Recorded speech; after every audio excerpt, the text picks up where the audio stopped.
Ready to turn your crypto gains on Bitvavo into real-world euros?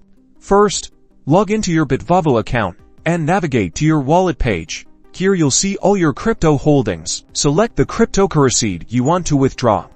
Remember, you need to convert your crypto to euros first to withdraw to your bank account. Go to the trade section, choose the crypto-euro pair, and execute a trade to sell your cryptocurrency for euros. Now, back on the wallet page, find your euro wallet and click the withdrawal button. A withdrawal form will pop up. Enter the amount you want to withdraw and select your verified bank account from the drop-down menu.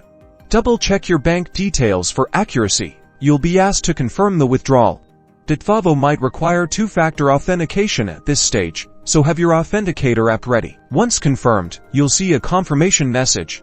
Your withdrawal is now being processed. Keep an eye on your bank account. It usually takes 13 business days for the funds to arrive. That's it. Why euro easy peasy.